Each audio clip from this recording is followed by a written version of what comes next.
Needed by the white man. No education, no religion.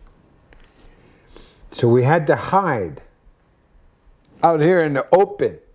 We had to hide and pretend that we were okay with them. But at night we would go into these creeks where there are trees, and we would hide and have our secret ceremonies. Otherwise, they would put us in prison if they caught us praying. But those young children that my ancestors had, they became my grandparents. I got to grow up with those people who never went to school. Okay?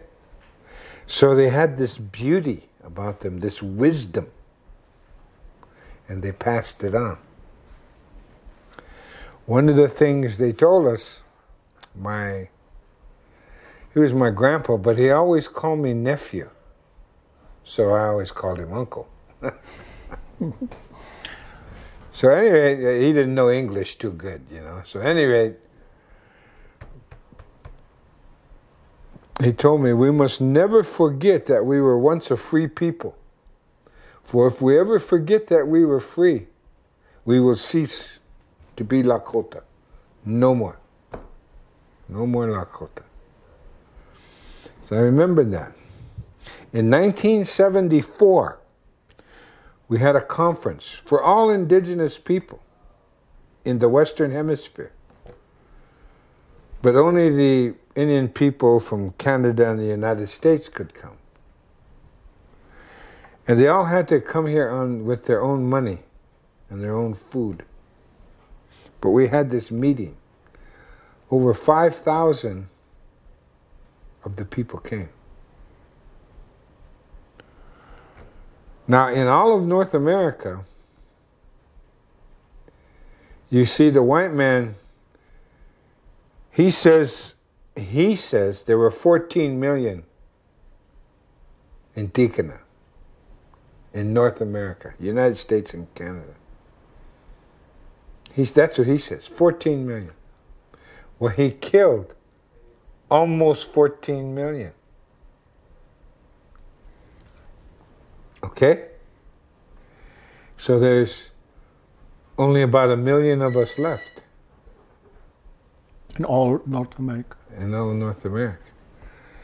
You have more Indian people in Peru than we have in all of North America. Yeah. Now,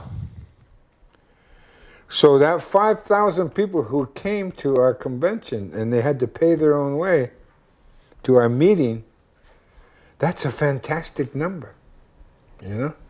Because we're very, very poor.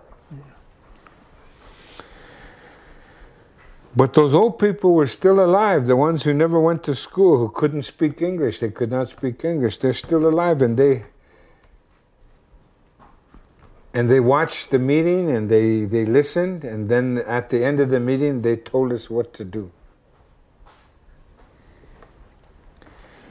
They told us to do two things.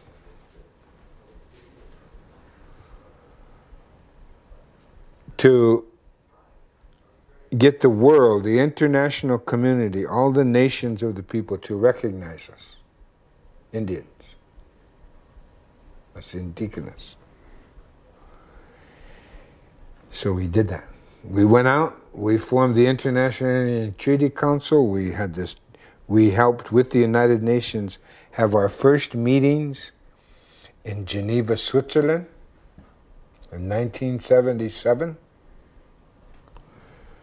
We did that.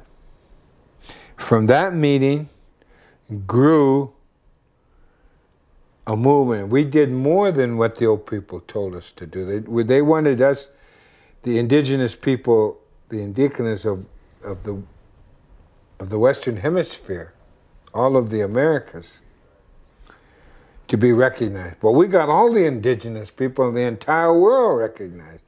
And a year ago in September, in September of 2007, the white man's year, the United Nations recognized the rights of indigenous people all over the world. Everybody voted for it, even Peru. Everybody in the world except 4 countries. United States, Canada, New Zealand, and Australia. All English-speaking countries. Okay? The only ones that voted against it. China voted for it. Russia, they all have indigenous people. All the South American, Central American countries voted for it because it was a non-binding resolution. It means nothing except goodwill. Yeah. That's all it means. But those 4 countries said no. They refused to do this. They refused to do this. I know. They said, we don't exist. We're not important. So that's the kind of country I live in. Now, my people live in. So the second thing those old people told us to do was to never forget that we were once a free people and that we had to reestablish our freedom. So, after the United Nations recognized the indigenous people of the world, including us, we then went to freedom. And so I traveled around by myself and with one other man every once in a while because the gasoline was very high cost and I could only afford gasoline for myself.